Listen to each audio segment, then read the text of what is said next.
আসসালামু আলাইকুম।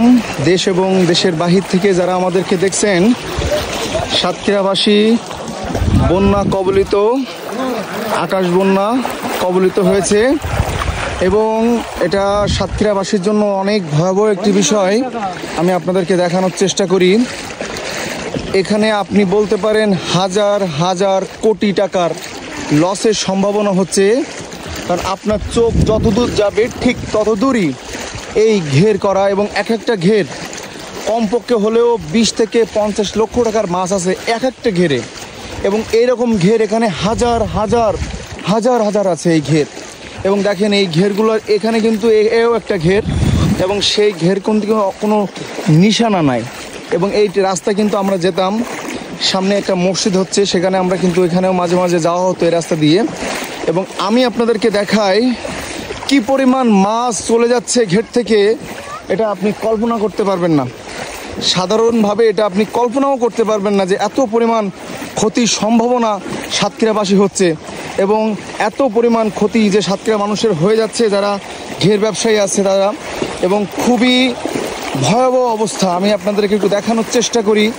এইখানে দেখেন শুধু মাছ কালো হয়ে গেছে, আর এখানে মাছ দেখেন লাফ দিচ্ছে। কে কখন মাছ ধরবে এটা আসলে এখন কোনো হদিস নেই। এইখানে সাইডে দেখেন মাছ লাফ দিল একটা। তো এইভাবে আমি আপনাদেরকে দেখানোর চেষ্টা করি এখানে কি পরিমাণ মাছ এক একটা ঘেরে অন্তত 10 লাখ 15 লাখ টাকার মাছ থাকতেছে, মাছ হচ্ছে। তো এই যে মাছ লাফ দিচ্ছে দেখেন, দেখতে পাচ্ছেন। তো আমি একটু ধরার চেষ্টা করলাম বড় মাছ। তো এই যে অবস্থার ভিতরে ভয়াবহ ব্যাপার, ভয়াবহ খুব দুর্বিষহ একটি ব্যাপার হয়ে যাচ্ছে সাতক্ষীরাবাসীর জন্য। মাছ দেখেন প্রচুর পরিমাণ মাছ। আপনি এই যে পানি কালো না, এখানে সব কিন্তু মাছ, প্রচুর পরিমাণে মাছ এখানে। কি এক অদ্ভুত ভয়াবহ অবস্থা দেখেন। এবং এখানে কিন্তু মানুষ চলাচলের অনুপযোগী হয়ে গেছে, এবং এই অবস্থাতেই পরিস্থিতি খুব ভয়াবহ সৃষ্টি হচ্ছে। এবং আপনারা সবাই দোয়া করবেন যেন আমাদের এই এলাকাটা যেন খুব ভালো থাকে। যদিও বৃষ্টি হয়েছে কিন্তু পানি পর্যাপ্ত পরিমাণ পানি চলে যাচ্ছে, যার কারণে আমাদের এখনো খুব বেশি একটা খারাপ অবস্থায় আমরা পড়িনি। তো তারপরেও কাকি, আপনার বাসা কোথায়? বাড়ি পানি উঠে গেছে নাই? এই সব মানুষ দেখেন, সাধারণ মানুষ যারা আছে তাদের বাসায় পানি উঠে গেছে।